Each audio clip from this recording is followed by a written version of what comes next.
God's creative power is so vast that there is no way man can exactly number all the species on earth. Neither can man accurately account for the ways in which their well-being is provided without acknowledging the existence of God. He has equipped them for self-defense, the acquisition of food, and the building of shelters in countless ways. Spiders, for instance, have the ability to weave many different webs. We should marvel at spiders' engineering skill in producing intricate webs, which are so fragile to us, yet strong enough to hold prey in their grip until death. With relative ease and speed, while suspended in the air, spiders weave a trap that looks like dozens of separate, interlocking sections, which join together perfectly to make the whole.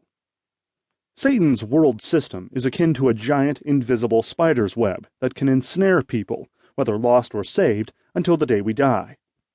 Satan's instrument of spiritual entanglement is composed of numerous parts, which we will call institutions.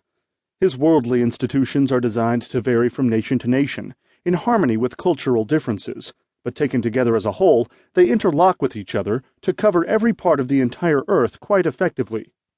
That is one reason the New Testament uses orderly arrangement to describe the essence of the world system. God is the only God of all the people on earth, whether they acknowledge him as such or not, and the devil is every person's enemy, no matter where they live. Every person on the planet is subject to being ensnared in the world's web, usually without ever understanding the spiritual harm that is being inflicted upon them. In our American culture, Satan's web fits the workings of our free and open type of society. The world system in America is composed of many institutions that can stand on their own for particular purposes. Any one of them is capable of drawing a person in and occupying that person's entire life pursuits.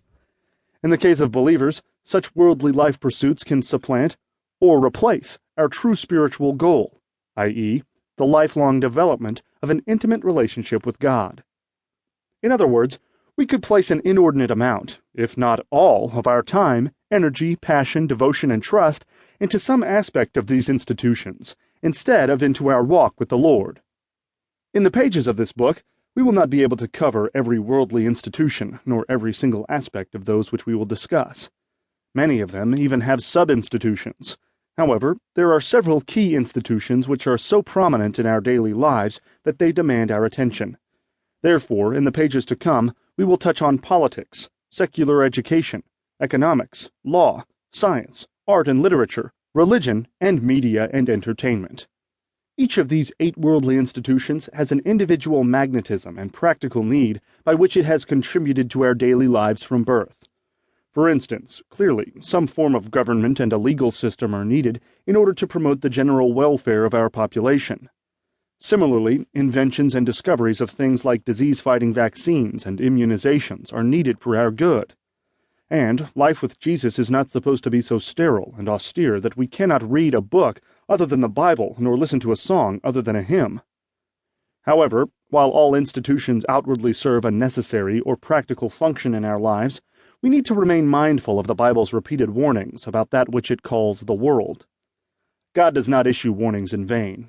And since all of his references to the world are negative and condemnatory, we need to realize there is more to it than just the apparent outward usefulness of the institutions themselves.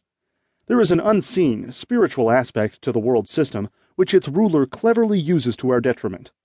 Remember that Satan is a deceiver who will show us one thing on the outer surface while concealing something else underneath. These worldly institutions have been woven together masterfully into a complete system for living our lives separate and apart from God. Therein lies our challenge.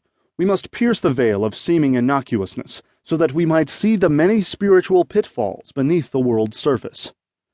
Right up front, it needs to be made clear that I am not saying our participation in these institutions is sinful and ungodly in and of itself.